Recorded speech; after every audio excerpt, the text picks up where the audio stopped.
3장 14절에서 15절까지입니다. 우리 다 같이 한 목소리로 읽겠습니다. 시작. 대제사장들과 장로들에게 가서 말하되 우리가 바울을 죽이기 전에는 아무것도 먹지 않기로 굳게 맹세하였으니 이제 너희는 그의 사실을 더 자세히 물어보려는 척하면서 공회와 함께 천부장에게 청하여 바울을 너희에게로 데리고 내려오게 하라. 우리는 그가 가까이 오기 전에 죽이기로 준비하였노라 하더니. 아멘. 여기까지입니다. 오늘 또 새벽을 깨우셨어요. 참 잘하셨습니다.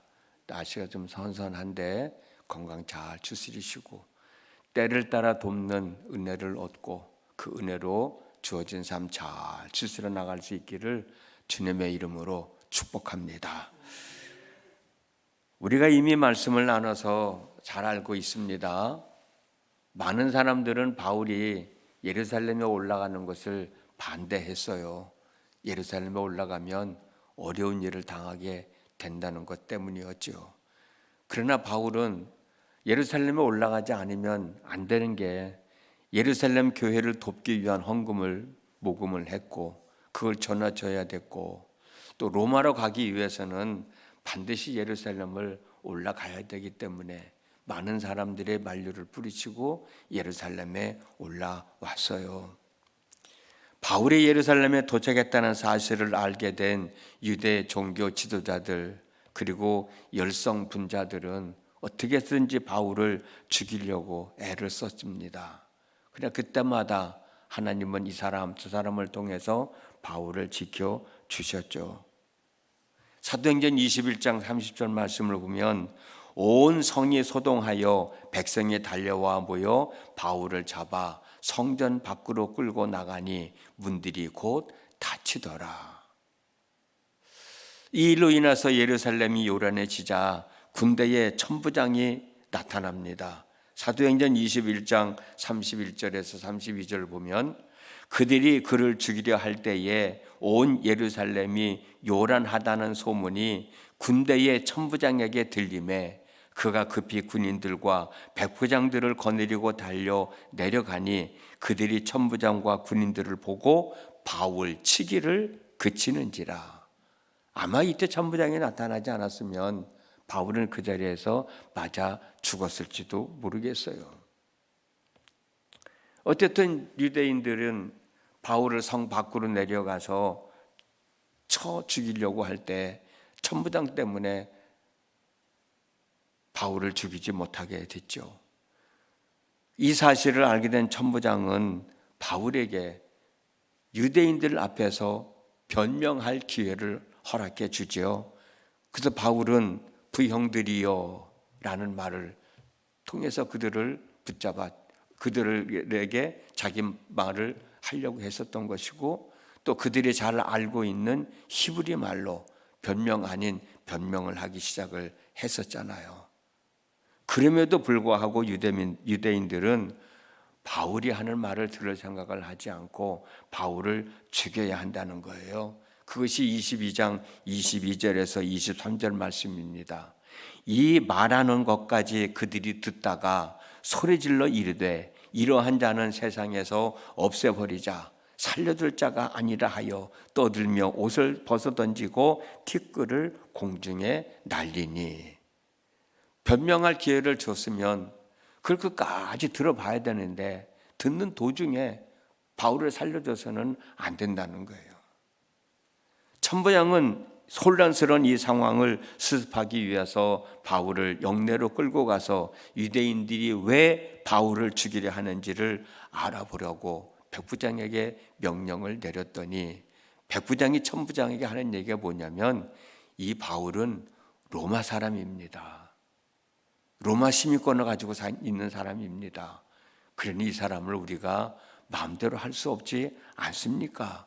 라는 얘기를 해요. 그 내용이 사도행전 22장 26절에 있습니다.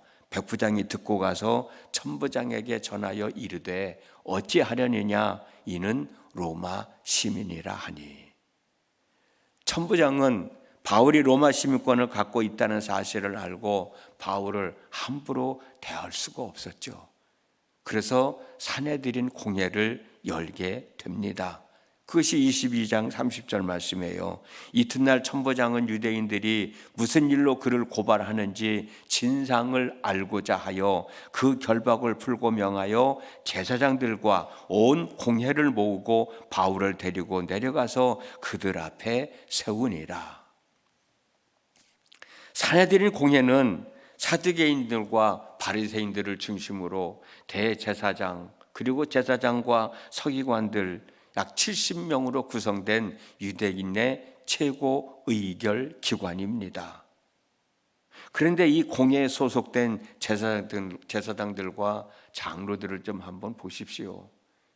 이 사람들은 유대인을 대표하는 사람으로서 책임감 있는 결정을 하고 판결을 내려 유대 사회의 안정과 평화를 유지하는 데 힘써야 할 사람들입니다. 그런데 이 사람들은 바울을 죽이려는 사람들과 한패가 되어서 바울을 죽이려 하는 잘못된 행동에 동조하고 있어요. 그것이 오늘 우리가 읽은 본문의 말씀입니다. 한 번 더 읽어드릴게요.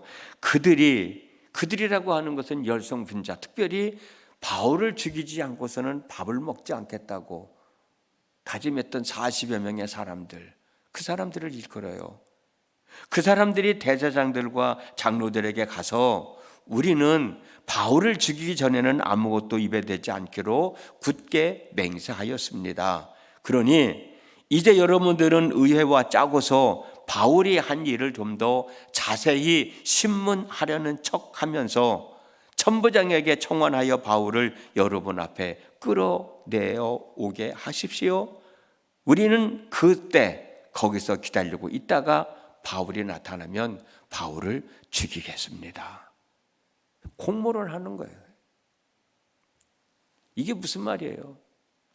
40여 명의 사람들은 대제사장들과 장로들에게 바울 사건을 다루는 것처럼 가장하여 사내들인 공회를 들어올 때 그때 자기들은 다 준비하고 있다가 죽이겠다는 거예요. 이대로 계획이 진행되면 바울은 꼼짝없이 거기서 죽음을 당할 수밖에 없죠.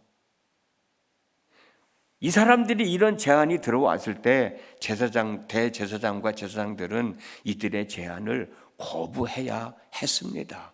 맞잖아요. 왜냐하면 잘못된 생각이기 때문에.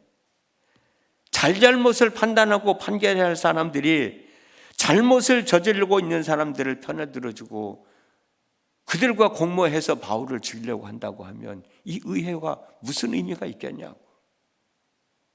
자기들이 있는 위치가 무슨 의미가 있겠냐고요. 이 사람들은 당신들이 하는 행동은 잘못된 것임을 분명히 지적해주고 이런 행동을 해서는 안 된다고 분명히 가르쳐 줘야 되잖아.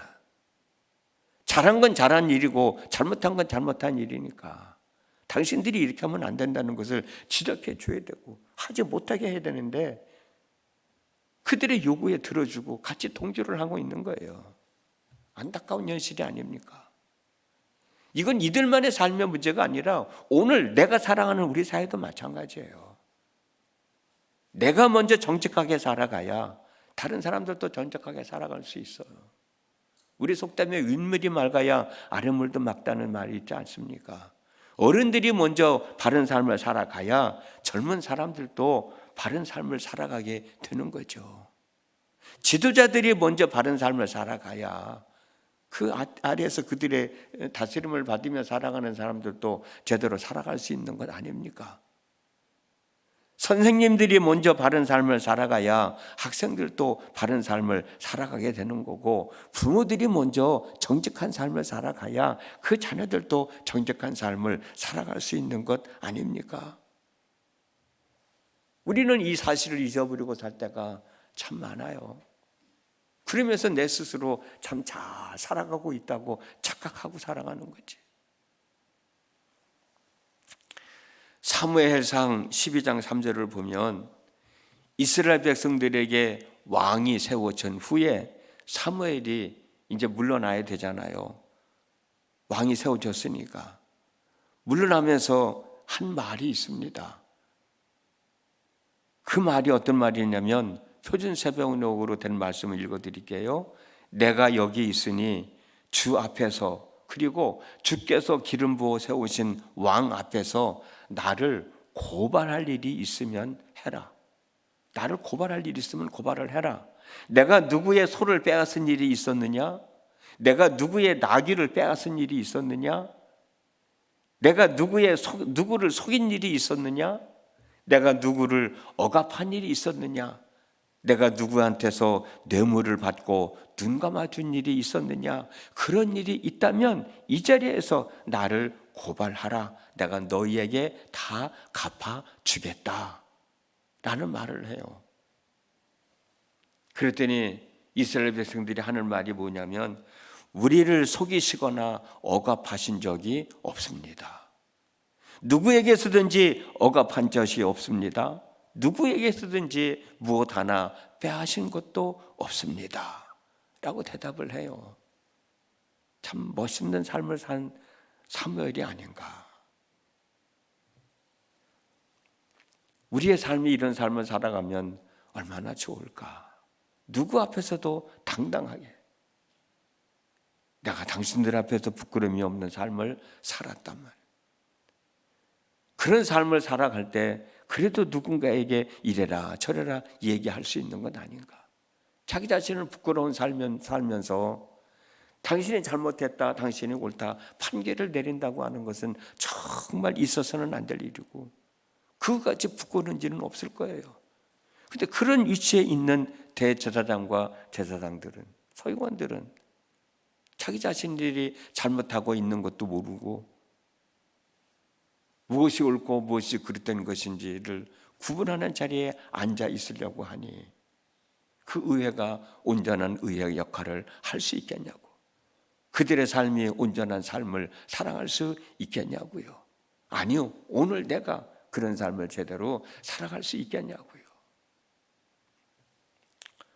우리는 오늘 또 하루를 살아가게 됩니다. 바라옵기는 우리들의 삶이 사내들인 공예에 속한 지도자들과 같은 삶이 아니라 사무엘과 같이 정직한 삶을 살아가면 얼마나 좋겠어요. 그 삶을 살아가면 많은 사람들은 나를 사랑하지 않겠습니까? 나를 귀하게 여기지 않겠습니까? 나를 존중하지 않겠습니까? 사람들이 나를 사랑하지 않는다고 뭐라고 하지 말고, 사람들이 나를 좋아하지 않는다고 뭐라고 하지 말고, 내가 내게 주어진 삶을 잘 추스리며 살아가면 우리는 그 사람들로부터 사랑받으며 살아갈 수 있어요. 존경받으며 살아갈 수 있어요. 오늘 하루의 삶이 바로 이런 삶이었으면 얼마나 좋겠어요. 저도 그렇고 여러분들도 그렇고 이런 삶 살아가는 복된 한날의 삶 되어지기를 주님의 이름으로 축복합니다. 기도하겠습니다. 하나님 앞에 늘 바르게 살아가야 된다고 다짐하면서도 우리의 삶을 되돌아보면 참 부끄러운 것이 많이 있습니다. 나에게도 부끄러운 것이 많이 있고 내 주변에 있는 사람들에게도 떳떳하지 못한 삶을 살아갈 때가 참 많이 있고 그것을 감추려고 애쓰고 노력하는 나 자신을 발견하게 되기도 합니다. 오늘 공예에 소집을 해서 바울을 죽이려고 하는 잘못된 생각을 갖고 있는 사람들에게 동조했던 의회 지도자들의 모습을 한번 생각해 보고 백성들 앞에서 떳떳하게 살았던 사무엘의 삶을 한번 되돌아봤습니다. 나는 어느 편에서 어떤 삶을 살아가고 있는가 한 번쯤 더 되돌아보면서 부끄러움이 없는 당당한 삶을 살아가는 저희들이 되어지도록 하나님 인도해 주시기를 원합니다. 떳떳하게 살아가는 저희들 되어지도록 오늘도 성령의 인도하심과 도우심이 함께하여 주시어서 하나님 앞에도 당당하고 사람들 앞에도 당당하고 나 자신 앞에도 당당한 삶을 살아가는 참 믿음의 사람들이 되어 하나님께 영광을 돌리고 또 많은 사람들에게 덕을 끼치고 내가 더 큰 하나님의 은혜를 입으며 하나님 살아계심을 증명하며 살아가는 저희 모두가 되어지도록 하나님 함께하여 주시옵소서. 예수님의 이름으로 기도드렸습니다. 아멘.